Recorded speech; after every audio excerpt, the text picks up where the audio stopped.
नमस्कार दोस्तों, आइए जानते हैं पश्चिम बंगाल की दिन भर की ताज़ा और बड़ी खबरें।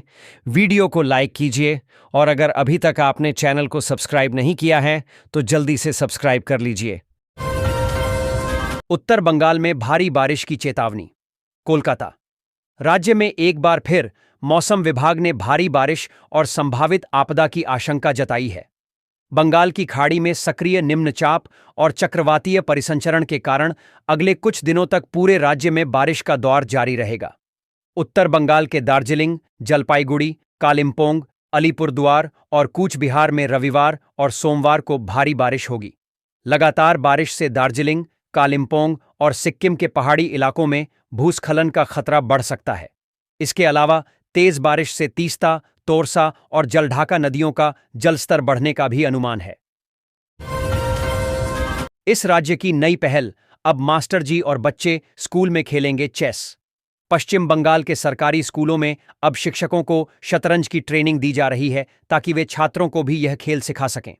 इस पहल का मुख्य उद्देश्य बच्चों का स्क्रीन टाइम कम करना और मोबाइल की लत छुड़ाना है। शतरंज खेलने से बच्चों में एकाग्रता, तर्क शक्ति और धैर्य विकसित होता है। दक्षिण 24 परगना जिले से शुरू हुए इस प्रोजेक्ट से स्कूलों में खेल और पढ़ाई का संतुलन बढ़ेगा। फिलहाल बंद नहीं होगा विद्यासागर सेतु। कोलकाता ट्रैफिक पुलिस ने विद्यासागर सेतु सेकंड हुगली ब्रिज को 24 घंटे के लिए बंद करने की अपनी पिछली अधिसूचना रद्द कर दी है। यह फैसला हावड़ा सिटी पुलिस और एचआरबीसी अथॉरिटी के अन्य कार्यों के कारण लिया गया है। पहले यह तय किया गया था कि 16 अगस्त की रात 9 बजे से 17 अगस्त की रात 9 बजे तक पुल पर यातायात पूरी तरह से रोक दिया जाएगा ताकि मरम्मत और रखरखाव का काम किया जा सके। इस दौरान कोना एक्सप्रेसवे पर स्टील पोर्टल बीम लगाने के साथ साथ पुल के स्टे केबल और बियरिंग को बदलने का काम होना था। निगम करेगा पूजा पंडालों का निरीक्षण। इस साल कोलकाता में रिकॉर्ड बारिश के बाद डेंगू का प्रकोप बढ़ रहा है। इसी बीच दुर्गा पूजा की तैयारी शुरू होने से कोलकाता नगर निगम की चिंता बढ़ गई है। निगम को डर है कि निर्माणाधीन पूजा पंडालों के पास बांस के गट्ठरों और अन्य जगहों पर पानी जमा होने से डेंगू के मच्छर पनप सकते हैं।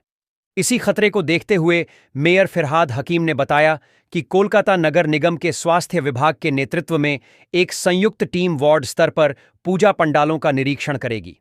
इस टीम का मुख्य काम यह सुनिश्चित करना होगा कि पंडालों के आसपास कहीं भी पानी जमा न हो ताकि डेंगू के लार्वा न पनप सकें। बच्ची ने भेंट की तस्वीर, राज्यपाल अभिभूत। राजभवन में शुक्रवार को 79वां स्वतंत्रता दिवस समारोह आयोजित किया गया। कार्यक्रम में दिव्यांग बच्चों को भी बुलाया गया था, जो राज्यपाल के मंच के नीचे की ओर बैठे हुए थे। किसी के हाथ में तिरंगा था तो कोई खास संदेश लिखा चित्र लिए हुए था। एक बच्ची के हाथ में एक तस्वीर थी। वह तस्वीर विभूतिभूषण बंद्योपाध्याय के प्रसिद्ध उपन्यास पाठेर पांचाली पर आधारित निर्देशक सत्यजीत रे की फिल्म पाठेर पांचाली के एक दृश्य से ली गई थी, जिसने सभी का ध्यान आकर्षित किया। ये बच्चे महानगर के एक स्वशासित निजी स्कूल के बच्चे थे। बंदरगाह ने खिदिरपुर डॉक पर किया पहले पीपीपी टर्मिनल का उद्घाटन। कोलकाता बंदरगाह ने शनिवार को अपने खिदिरपुर डॉक पर पहले सार्वजनिक निजी भागीदारी पीपीपी वाले टर्मिनल का उद्घाटन किया। लगभग 190 करोड़ रुपए की लागत वाले सेंचुरी पोर्ट्स लिमिटेड टर्मिनल को श्यामा प्रसाद मुखर्जी पोर्ट एसएमपीके ने औपचारिक रूप से शुरू किया। इस नए टर्मिनल में mobile harbour crane, barge unloader, आधुनिक उपकरण और कंप्यूटर आधारित टर्मिनल सिस्टम लगाए गए हैं। इसकी शुरुआती क्षमता लगभग 1.65 लाख कंटेनर और 3.3 लाख टन अन्य सामान संभालने की है। सीएम स्वतंत्रता दिवस पर राज्यपाल से मिली। मुख्यमंत्री ममता बनर्जी ने शुक्रवार को स्वतंत्रता दिवस के मौके पर राजभवन में राज्यपाल डॉ सीवी आनंद बोस से मुलाकात की। देश के 79वें स्वतंत्रता दिवस के अवसर पर राजभवन में राज्यपाल सीवी आनंद बोस ने कई विशिष्ट अतिथियों को आमंत्रित किया था। राजभवन में आयोजित चाय पार्टी में मुख्यमंत्री ममता बनर्जी का राज्यपाल सीवी आनंद बोस ने मुस्कुराते हुए स्वागत किया। राज्यपाल के निमंत्रण पर बिमान बसु और प्रदीप भट्टाचार्य भी राजभवन पहुंचे थे। शुक्रवार शाम 5 बजे सीएम विधानसभा अध्यक्ष बिमान बनर्जी, मुख्य सचिव मनोज पंत और गृह सचिव नंदिनी चक्रवर्ती के साथ राजभवन पहुंची। बंगाल में एसआईआर लागू होने पर बाहर होंगे फर्जी वोटर। प्रदेश भाजपा अध्यक्ष व राज्यसभा सांसद शमिक भट्टाचार्य ने बिहार में मतदाता सूची के विशेष गहन पुनरीक्षण एसआईआर का लेकर सुप्रीम कोर्ट द्वारा हाल ही में दिए गए निर्देश पर कहा कि बंगाल में अगर एसआईआर लागू होता है तो लाखों फर्जी मतदाताओं के नाम सूची से बाहर हो जाएंगे। उन्होंने कहा कि राज्य में एसआईआर शुरू होने पर फर्जी आधार कार्ड अगर दस्तावेज के तौर पर दिए गए तो वे पकड़े जाएंगे। उन्होंने यह भी कहा कि चुनाव आयोग ने अपना काम ठीक से नहीं किया तो वे सुप्रीम कोर्ट का रुख करेंगे। अभिषेक बनर्जी की एकमात्र पहचान यही है कि वह ममता बनर्जी के भतीजे हैं। शुभेंदु अधिकारी। तृणमूल कांग्रेस टीएमसी ने पार्टी के राष्ट्रीय महासचिव एवं सांसद अभिषेक बनर्जी को सोमवार को लोकसभा में संसदीय दल का नया नेता नामित किया। वह तृणमूल के वरिष्ठ नेता सुदीप बंदोपाध्याय का स्थान लेंगे, जो कई महीनों से अस्वस्थ हैं। यह निर्णय संसद के दोनों सदनों के तृणमूल सांसदों की डिजिटल तरीके से आयोजित एक बैठक में लिया गया, जिसकी अध्यक्षता पार्टी प्रमुख एवं बंगाल की मुख्यमंत्री ममता बनर्जी ने की। कछुआ धाम जाते समय बिछड़ा बच्चा पुलिस ने परिजनों से मिलाया। कोलकाता। उत्तर 24 परगना के स्वरूपनगर स्थित कछुआ धाम जाते समय अपने परिवार से बिछड़ा एक 11 वर्षीय बच्चा पुलिस की तत्परता से सुरक्षित अपने घर पहुंच गया। यह बच्चा शुक्रवार शाम को कोलकाता हवाई अड्डे के गेट नंबर 3 के पास सड़क किनारे रोता हुआ मिला था। एयरपोर्ट थाने की पुलिस उसे अपने साथ थाने ले गई। बच्चे ने पुलिस को बताया कि वह हाडोवा का रहने वाला है और कछुआ धाम जाते समय अपनी मां और दादा से बिछड़ गया था। पुलिस ने तुरंत स्थानीय थाने के माध्यम से उसके परिवार को सूचना दी। शिक्षा केंद्र होने के साथ केएनयू है साहित्य, संस्कृति व संचेतना का भी प्रतीक। मलय। एसएससी एसटी हॉस्टल से लेकर विश्वविद्यालय बनने तक के सफर को बताया गौरवशाली आसनसोल। आसनसोल में काजी नजरुल विश्वविद्यालय केएनयू का 14वां स्थापना दिवस धूमधाम से मनाया गया। मुख्य अतिथि के रूप में श्रम, विधि व न्याय मंत्री मलय घटक ने दीप प्रज्वलित कर कार्यक्रम का आगाज किया। उन्होंने कहा कि देखते देखते 14 वर्ष बीत गए जब मुख्यमंत्री ममता बनर्जी ने शपथ ग्रहण करने के बाद घोषणा की थी कि आसनसोल में विश्वविद्यालय स्थापित होगा। सुश्री बनर्जी ने जो वादा किया वो निभाया और एसएससी एसटी हॉस्टल से इस विश्वविद्यालय के कार्यों की शुरुआत हुई। बांकुड़ा में मिला माओवादी नामी पोस्टर, हड़कंप। कोलकाता। बांकुड़ा। स्वतंत्रता दिवस की सुबह बांकुड़ा जिले के तालडांगरा थाना क्षेत्र में माओवादी नामांकित एक पोस्टर मिलने से हड़कंप मच गया। यह पोस्टर रुंकनी नहर के पास एक बिजली के खंभे पर चिपका पाया गया। स्थानीय लोगों ने जब इसे देखा तो तुरंत पुलिस को सूचना दी। सफेद कागज पर लाल स्याही से लिखे गए इस पोस्टर में माओवादी नेता किशनजी और सिद्धू की मौत का बदला लेने की बात कही गई है। साथ ही गिरफ्तार माओवादी नेता प्रशांत बोस और विकास की रिहाई की भी मांग की गई। पोस्टर में आदिवासियों को उकसाने की कोशिश की गई है और शनिवार यानी 16 अगस्त को बंगाल बंद करने का भी फरमान सुनाया गया। Red road parade. 39 बच्चे बीमार, मुख्यमंत्री पहुंची अस्पताल। स्वतंत्रता दिवस पर कोलकाता के रेड रोड पर आयोजित परेड देखने आए 39 स्कूली बच्चे अचानक बीमार पड़ गए। इन सभी को इलाज के लिए एसएसकेएम पीजी अस्पताल में भर्ती कराया गया। प्राथमिक उपचार के बाद सभी की हालत स्थिर बताई जा रही है। बीमार हुए बच्चों में मालदा, कूच बिहार, अलीपुरद्वार और कोलकाता के विभिन्न स्कूलों के छात्र शामिल हैं। बच्चों के बीमार पड़ने की खबर मिलने पर मुख्यमंत्री ममता बनर्जी रेड रोड से सीधे अस्पताल पहुंची और बच्चों का हाल जाना। उनके साथ कोलकाता पुलिस आयुक्त मनोज वर्मा भी मौजूद थे। अस्पताल सूत्रों के अनुसार अत्यधिक गर्मी और उमस के कारण बच्चे बीमार हुए। यहां खून बहेगा तो वहां पानी नहीं बहेगा, पाक भी समझ गया है। दिलीप घोष। कोलकाता। प्रदेश भाजपा के वरिष्ठ नेता दिलीप घोष ने पीएम मोदी के उस बयान का समर्थन किया है जिसमें पीएम मोदी ने 79वें स्वतंत्रता दिवस के मौके पर लाल किले की प्राचीर से कहा था कि पानी और खून एक साथ नहीं बह सकते। दिलीप घोष ने कहा कि पीएम मोदी ने बिल्कुल सही बात कही है, पानी और खून एक साथ नहीं बह सकते हैं। उन्होंने कहा कि पीएम मोदी पहले भी कह चुके हैं कि खून और पानी साथ साथ नहीं बह सकते। अब तो पाकिस्तान भी ये बात समझ गया है। अगर यहां खून बहेगा तो वहां पानी नहीं बहेगा। कोलकाता में पुलिस ने विवादास्पद फिल्म द बंगाल फाइल्स का ट्रेलर लॉन्च करने से रोका। कोलकाता पुलिस ने 1946 के कलकत्ता दंगों पर आधारित विवादास्पद फिल्म द बंगाल फाइल्स का ट्रेलर शनिवार को जारी किए जाने से रोक दिया। इसके निर्देशक विवेक अग्निहोत्री ने यह दावा किया। उन्होंने आरोप लगाया कि पश्चिम बंगाल सरकार उनकी आवाज रोकने की कोशिश कर रही है।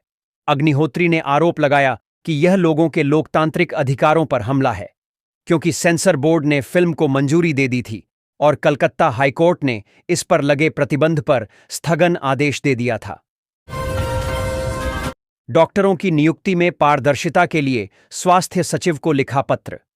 राज्य के सरकारी अस्पतालों और मेडिकल कॉलेजों में खाली पदों पर चिकित्सकों की नियुक्ति में पारदर्शिता लाने के लिए सीनियर डॉक्टरों के संगठन association of health service doctors ने राज्य स्वास्थ्य विभाग के प्रधान सचिव नारायण स्वरूप निगम और हेल्थ रिक्रूटमेंट बोर्ड के चेयरमैन को पत्र लिखा है।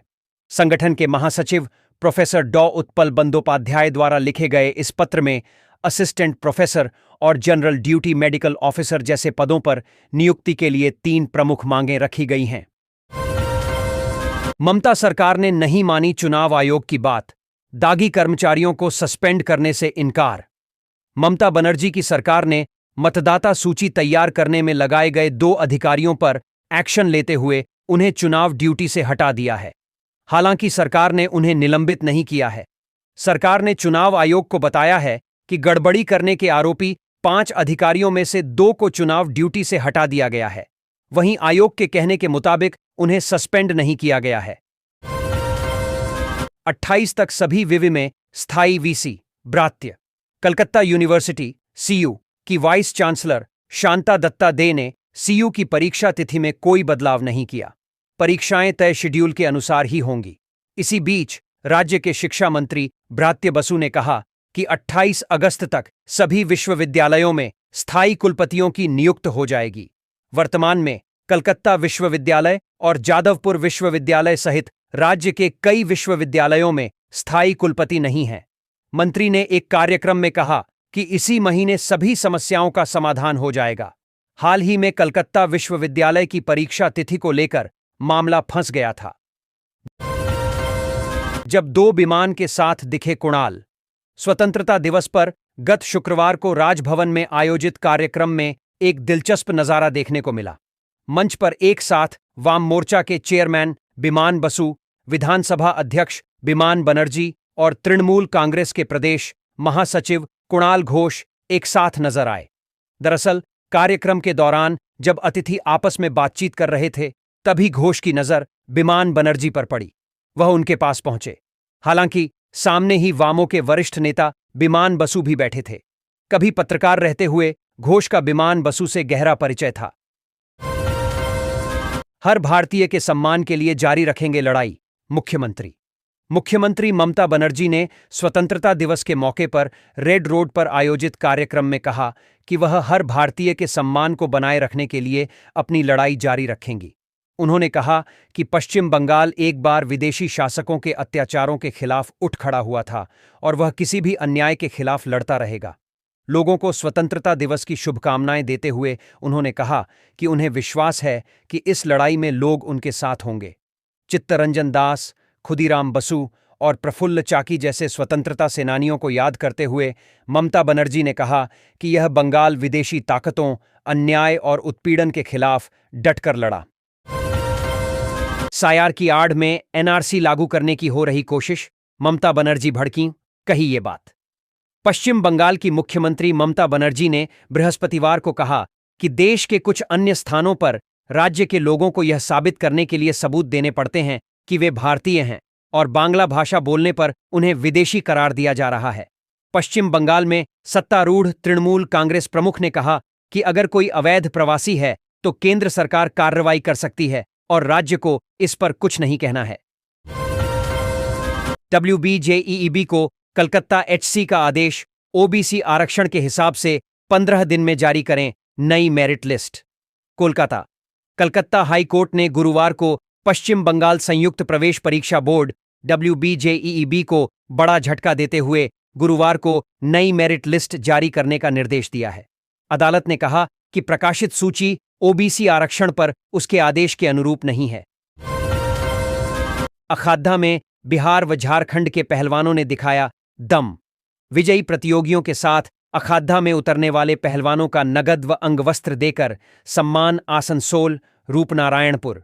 16 साल बाद रेल नगरी चित्तरंजन में पुनः कुश्ती को लेकर नई पहल हुई, जिसके तहत चित्तरंजन अखाड़ा महासंघ ने फतेहपुर इलाके में 15 अगस्त को दंगल का आयोजन किया, जिसमें बिहार के जमुई और लखीसराय से, झारखंड के मिहिजाम और डांगाल इलाके के अलावा सालानपुर थाना क्षेत्र के केशिया और तेंदुआ के कुल 22 पहलवानों ने हिस्सा लिया।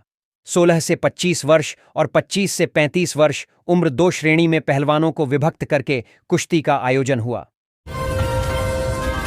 पीएम मोदी ने दिया युवाओं को बड़ा तोहफा, आज से शुरू होगी रोजगार योजना, किन्हें मिलेगा फायदा। नई दिल्ली। आज 15 अगस्त यानी स्वतंत्रता दिवस के दिन प्रधानमंत्री नरेंद्र मोदी ने लाल किले में भाषण दिया। इसके तहत उन्होंने युवा रोजगार और सशक्तिकरण को लेकर कई बातें कहीं। इसके साथ ही पीएम मोदी ने करोड़ों युवाओं का बड़ा तोहफा दिया है। उन्होंने युवाओं के लिए आज से ही रोजगार योजना की शुरुआत का ऐलान किया है। इस योजना के तहत युवाओं को 15,000 रुपये दिए जाएंगे।